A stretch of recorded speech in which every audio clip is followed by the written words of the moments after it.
আসসালামু আলাইকুম viewers, easy learning computer চ্যানেলে আপনাকে স্বাগতম। ভিউয়ার্স, আজকে আমি নতুন আরও একটি বিষয় নিয়ে আপনাদের সাথে আছি। সেটি হচ্ছে কিভাবে আমরা মাইক্রোসফট অফিস এক্সেলে কোনো ডাটা খুব সহজে খুঁজে বের করব এবং ডাটা পরিবর্তন করব।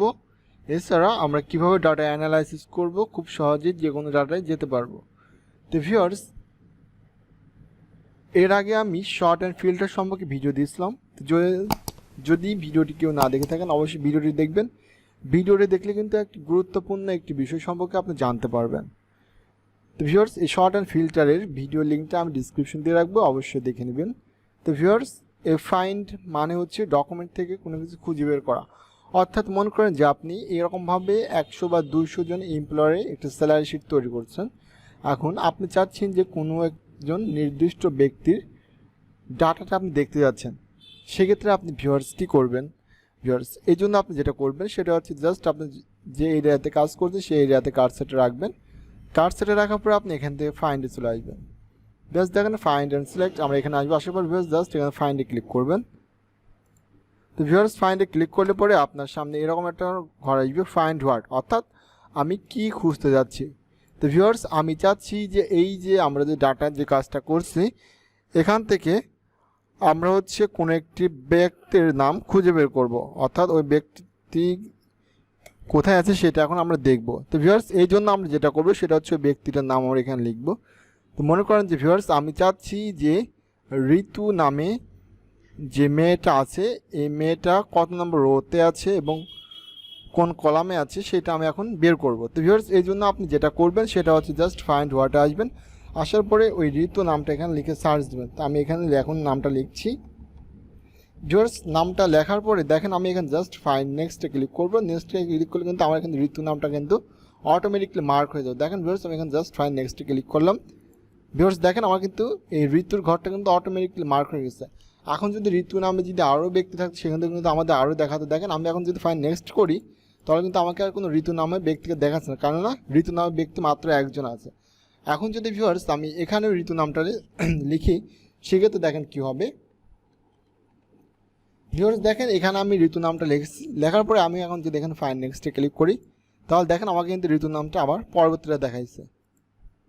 এ একটা দেখেন আপনি যতবার খুশি যতবার ফাইন্ড নেক্সট করবেন শুধুমাত্র আপনার কিন্তু দুইটা নামই কিন্তু দেখাচ্ছে। তো এইরকমভাবে খুব সহজে কিন্তু আপনি শতাধিক ডাটা থেকে আপনার প্রয়োজনীয় ডাটাটা আপনি খুঁজে বের করতে পারবেন।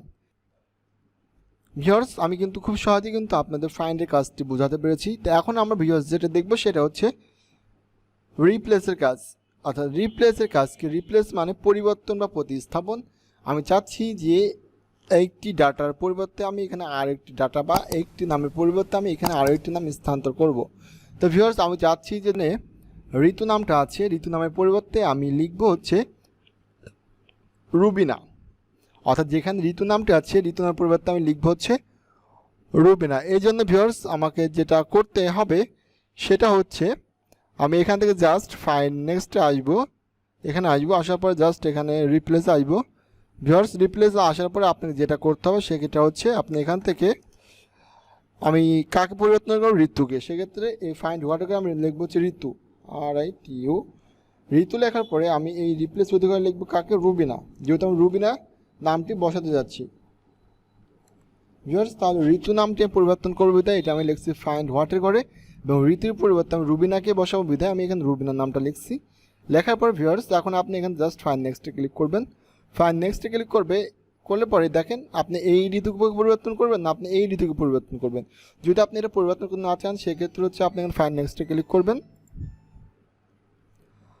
আপনি এখান থেকে জাস্ট ফাইন্ড নেক্সট ক্লিক করেন, তাহলে দেখেন ভিউয়ার্স আমাদের কিন্তু এই ঋতুতে কিন্তু চলে আসছে।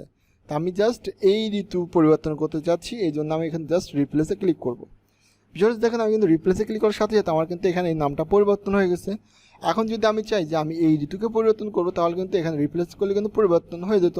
আর আমি যদি চেতাম যে যত জায়গায় ঋতু নাম আছে ঋতু নামগুলো একবারে সব জায়গায় পরিবর্তন হয়ে যাবে, সেক্ষেত্রে জাস্ট রিপ্লেস অলে ক্লিক করলে কিন্তু টোটালিটি কিন্তু আপনার পরিবর্তন হয়ে যেত। তা আশা করি ভিউয়ার্স আপনারা ফাইন্ডের কাজটি বুঝছেন। এরপর ভিউয়ার্স আমি যেটি দেখাবো সেটা হচ্ছে এখান থেকে দেখাবো গো টু বা গো টু স্পেশাল। অর্থাৎ ভিউয়ার্স আমি দেখেন গোটুর এখানে খুব একটা আপনি কাজ করতে পারবেন এক্সেল ওয়ার্কশিটের ক্ষেত্রে, সেক্ষেত্রে আমরা এখান থেকে করবো হচ্ছে গো টু স্পেশাল, অর্থাৎ এইটার কাজ কি ভিউয়ার্স দেখেন এখানে কিন্তু আমাদের অসংখ্য অপশন দেওয়া আছে। তা আমি চাচ্ছি যে এখানে এই যতটুকু কাজ করছে আমরা এই পুরা শিটের মধ্যে যে ব্ল্যাঙ্ক ঘরগুলো আছে শুধুমাত্র আমাকে ব্ল্যাঙ্ক ঘরগুলো সিলেক্ট করে দেখাবে, বাকি কোনো কিছু কিন্তু আমাকে সিলেক্ট করে দেখাবে না। এই জন্য জাস্ট আপনি এখান থেকে ব্ল্যাঙ্কসে ক্লিক করেন, ক্লিক করে জাস্ট ওকে করেন। ভিউয়ার্স দেখেন আমাদের যেই ঘরগুলো ব্ল্যাঙ্ক আছে শুধুমাত্র দেখেন সেই ঘরগুলো কিন্তু আমাদেরকে সিলেক্ট করে দেখাইছে, বাকি ঘরগুলো কিন্তু আমাদেরকে সিলেক্ট করে দেখায়নি। একটা দারুণ একটা বিষয় আপনি জানলেন। এরপর ভিউয়ার্স আমরা এখন আরও একটি বিষয় দেখব, সেটা হচ্ছে গোটি স্পেশাল আসি। আচ্ছা আসার পরে দেখেন এখানে যদি আপনি লাস্ট সেলে ক্লিক করেন তাহলে আপনাকে একেবারে লাস্ট সেলটা দেখাবে। এরপর যদি আপনি কারেন্ট রিজন দেখেন তাহলে দেখবেন আপনি যতটুকু করছেন ততটুকু কাজকেই কিন্তু দেখাচ্ছে। আপনি দেখেন যতটুকুর মধ্যে কাজ করছেন শুধুমাত্র ততটুকু কিন্তু আপনাকে দেখাচ্ছে। এরপর ভিউয়ার্স আপনি চাইলে পরে কারেন্ট এরিয়া এটা কোনো কাজ নেই, অবজেক্টের কোনো কাজ নেই।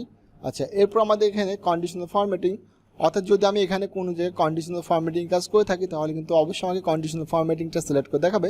দেখেন আমি যদি কন্ডিশনাল ফরম্যাটিং ক্লিক করি সেক্ষেত্রে কিন্তু আমাকে দেখাচ্ছে না, কেননা কারণ আমি কন্ডিশনাল ফরম্যাটিং কাজ এখানে করিনি। তা আমি চাচ্ছি যে এখানে একটা কন্ডিশনাল ফরম্যাটিং কাজটা করবো, জাস্ট আপনাদের বোঝানোর স্বার্থে আমরা এখানে চলে আসলাম। আসার পরে ভিউয়ার্স আমি চাচ্ছি যে যেহেতু আমি গ্রেটার দেনটা ইউজ করছি 1400-এর উপরে যা আছে তার আগে আমি রেড টেক্সট দ্বারা সিলেক্ট করতে যাচ্ছি, just okay. Viewers conditional formatting সম্পর্কে কিন্তু আমার এই চ্যানেলে বেশ কয়েকটি ভিডিও দেওয়া আছে, আপনার ভিডিওটি দেখলে কিন্তু অবশ্যই কন্ডিশনাল ফরম্যাটিং সম্পর্কে জানতে পারবেন। তো ভিউয়ার্স এখন দেখেন আমি কিন্তু এখানে কন্ডিশনাল ফরম্যাটিং ইউজ করছি। এখন আমি জাস্ট এখান থেকে ফাইন্ডে আসবো, আসার পরে আমি এখন যদি এখানে আসি, আসার পরে জাস্ট আমি এখানে কন্ডিশনাল ফরম্যাটিং ক্লিক করলাম, জাস্ট ওকে করলাম। ভিউয়ার্স দেখেন আমি যেই কলামটায় কন্ডিশনাল ফরম্যাটিংটি ইউজ করছি শুধুমাত্র কিন্তু আমাকে সেই কলামটাই কিন্তু দেখাচ্ছে। তো এইরকমভাবে খুব সহজে কিন্তু ভিউয়ার্স আপনি আপনার প্রয়োজন ডাটাগুলো কিন্তু দেখতে পাচ্ছেন। এরপর ভিউয়ার্স আমাদের এখানে হচ্ছে আছে ডাটা ভ্যালিডেশন। তো ডাটা ভ্যালিডেশন একটি গুরুত্বপূর্ণ কাজ, এই বিষয়ে ইনশাল্লাহ আমি পরবর্তীতে আপনাদের জন্য ভিডিও দিব। তো অবশ্যই চ্যানেলটি সাবস্ক্রাইব করে রাখবেন যাতে নতুন ভিডিওগুলো দিলে আপনি দেখতে পারেন। তো ভিউয়ার্স এখন আমি যেটা দেখাবো সেটা হচ্ছে আপনার এখান থেকে ফর্মুলা। এই ফর্মুলা কাজ কি, আপনি যেই কলামগুলোতে ফর্মুলা ইউজ করতেন শুধুমাত্র সেই কলামগুলো আপনাকে সিলেক্ট করে দেখাবে। দেখেন ভিউয়ার্স আমাদের কিন্তু এইদিকে কোনো ফর্মুলা ইউজ করা হয়নি, যে কারণে দেখেন আমাদের কিন্তু এই ঘরগুলো কিন্তু ফর্মুলা ব্যবহার করা হয়নি। আমাদের এইদিকে ঘরগুলো যেগুলো ব্যবহার করা হয়েছে ফর্মুলা শুধুমাত্র সেই ঘরগুলো কিন্তু আমাকে সিলেক্ট করে দেখাচ্ছে। এরপর ভিউয়ার্স আমাদের এখানে কোনো কমেন্ট নেই, আমাদের কন্ডিশনাল ফরম্যাটিংটা তো আমরা বুঝছি। এরপর আমরা ডাটা ভ্যালিডেশন সম্পর্কে ইনশাল্লাহ পরবর্তীতে জানবো। তো ভিউয়ার্স আশা করি যে বিষয়টি আপনাদের খুব সহজে আমি বোঝাতে পেরেছি। তো যদি ভিডিওটি ভালো লেগে থাকে অবশ্যই চ্যানেলটি সাবস্ক্রাইব করে রাখবেন এবং পাশে থাকা বেল আইকনটি বাজিয়ে দিয়ে রাখবেন যাতে নতুন নতুন ভিডিও আপলোড দিলে খুব সহজে নোটিফিকেশন পেতে পারেন এবং কাজগুলো শিখতে পারেন। আর ভিউয়ার্স যদি ভিডিওটি ভালো লেগে থাকে অবশ্যই একটি লাইক করবেন, কমেন্ট করবেন, আর যদি কোনো প্রশ্ন থাকে তো অবশ্যই কমেন্টে জানাবেন। তো আজ পর্যন্তই, সবাই ভালো থাকবেন, সুস্থ থাকবেন।